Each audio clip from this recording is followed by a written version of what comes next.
What's up, guys? My name is Zach, and today I am driving a 2000 Kia Sportage. Up front is a 2.0-liter inline-4, and down below is a 4-speed automatic transmission. Now, I am super excited to be driving this Kia Sportage because this is the first generation of the Kia Sportage that ranged from 1995 to 2002. These cars didn't really have good safety tests. Kia wasn't a very well-known brand at the time, and with rust here in the Midwest, this is a very rare car to find and drive, so I'm very excited to share it with you today.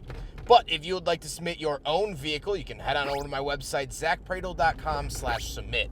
It's a quick and easy submission form. It takes under a minute to fill out, and I come out to you. But let's get back to that 2-liter inline-4 under the hood. Well, it's actually not from Kia. It is a Mazda engine known as the FE3. And I'm showing on the screen now some of the vehicles that this engine was featured in from the Mazda brand. Kia back in the 1990s didn't have a whole lot of money. They were a brand new company. This has a Mazda transmission, Mazda differentials, and of course that Mazda engine. Like I said, paired to it is an automatic transmission. Now, you could find these in manual if that's something you wanted at the time, and honestly I would love to seek one of those out. However, this automatic is doing fine here today. It is a 4-speed, so I'm not quite breaking any records, but I'm having a good time nevertheless. Last but not least about the Kia Sportage, it is 4-wheel drive. However, this actually has a very stout 4-wheel drive system. It has power locking hubs, and this actually is a full frame SUV.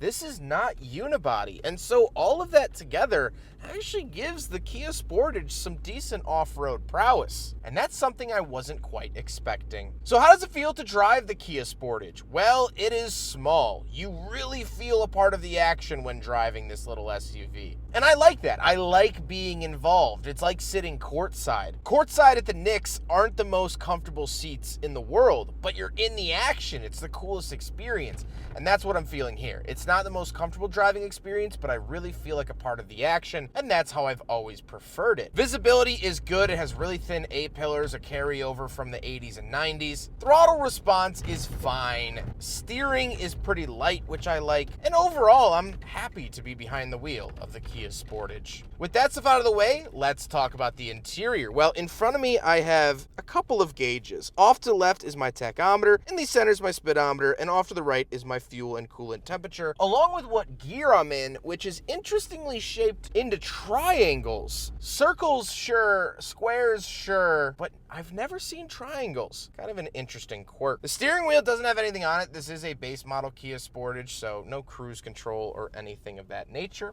And off to the left, we do have a climate control vent, some coin holders, and the gauge dimmer switch. On the door, we have our power locks and power windows. Very nice to see that on a base model product from 2000 and from Kia. And moving into the center, 2 climate control vents and a pop-out cup holder. So we will do a big friggin' bottle test here in the Kia Sportage from 2000, and unfortunately, it fails. Everything fails.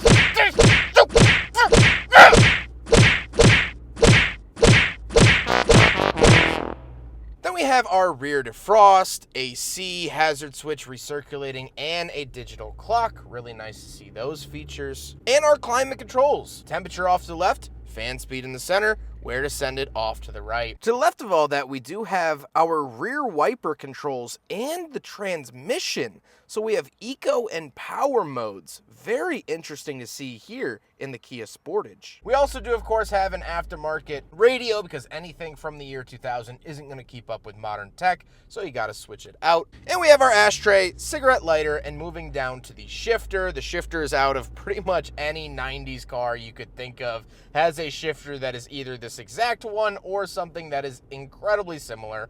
So, to be expected there. And then down below, we have our knob for the 4-wheel drive. So, like I said, this does have manual 4-wheel drive. We have 2 high, 4 high, and 4 low. And this car actually does have the parts and the drivetrain to really back it up. This is a true off-roader. This isn't something that claims to be an off-roader and then isn't. This actually walks the walk along with talking the talk. Then we do get a little center console and the seats. The seats are not incredibly comfortable. They're fine. They're doing the job and holding me within the vehicle. I don't love them, but I wasn't expecting to, and so that's okay. However, speaking of seats, we do have back seats, so let's go do a back seat review. All right, so we're in the back of the Kia Sportage from 2000, and the first thing you'll notice is that it actually has stadium-style rear seating.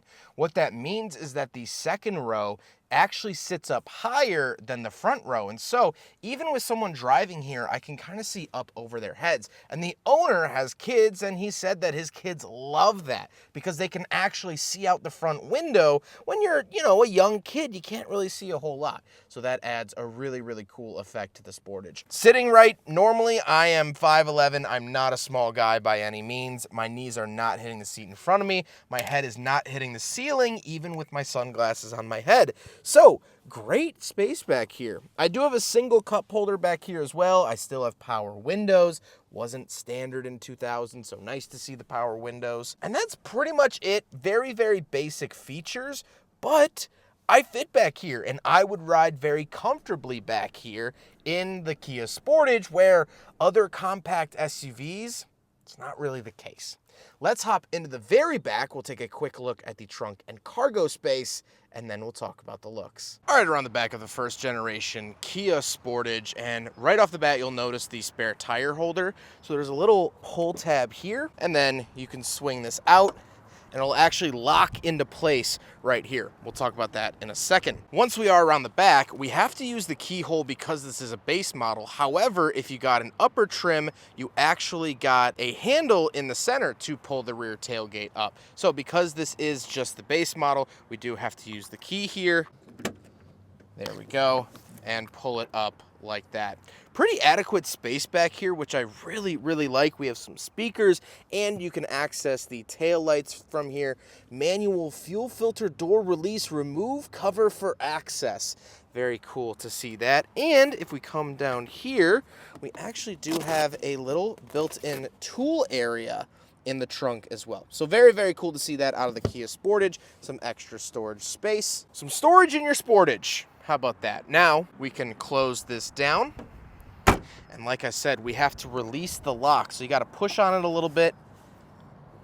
Then you could pull it back this way and give it a really solid slam. There you go. That's how you get to the rear cargo space of the Kia Sportage from 2000. Now we gotta talk about the looks, and there's just something nice and comforting about this car. I would say it does have macaroni styling, which is a term I coined for something that has that warm, nostalgic feel, but might not be the most outwardly pretty. I grew up seeing these all the time, and so now that I don't see them, it's a little boost of nostalgia whenever I do, and that's a good feeling. I don't think it would win many design contests or win any awards for its design, but overall, it's not making me upchuck my lunch, and that's a nice thing. With all of that being said, let's get on to my final thoughts. What do I think finally driving a first-generation Kia Sportage? Well, it's incredibly cool to me to see where Kia has come from, to understand where they're going now. Looking at this car, this awesome Kia Sportage, but then looking at the modern Kia Sportage, I mean, you would think that they came from separate planets. This is a true off-roader, where the modern one is a soccer practice unibody SUV. And I just genuinely miss this era of SUVs, not only this Kia Sportage, but the first generation Honda CR-V. I love those. The first and second gen Toyota RAV4. I love those because they really all embodied the small but mighty name. These SUVs don't have a very big footprint. They don't have many features, but you could throw dang near any terrain at these vehicles and you will be able to go over it. You will be able to run your errands, whether you're driving on brand new asphalt or destroyed concrete. And I like the smaller footprint because it really feels like it's me and the Kia Sportage against the world. Just me and my stallion riding across the western United States. That's how it feels to drive this. It doesn't have any excessive space or excessive power. I know how to push it, I know where its boundaries are, and that's a very solid thing. There's even a sticker on the visor that says vehicle usage conditions, and it tells you what to put the vehicle into if you're driving in wet, muddy, or snow-covered roads, maximum traction in sand, snow, or mud. They want you to drive this thing through everything. They want you to take this thing places. And that, to me, is just so cool. I hope you guys enjoyed the video. Huge thank you to Andrew for letting me take out his Kia Sportage. Thank you to him and his lovely wife. They have been absolutely awesome. I've reviewed a couple of Andrew's vehicles here on the channel, and I was so incredibly excited when he texted me with a picture of a first-gen Sportage. This has been one of my bucket list cars to film, and Andrew helped me do that. But I hope you guys enjoyed the video. Don't forget to rate the video, comment on the video, and subscribe if you really liked it. Take care, guys.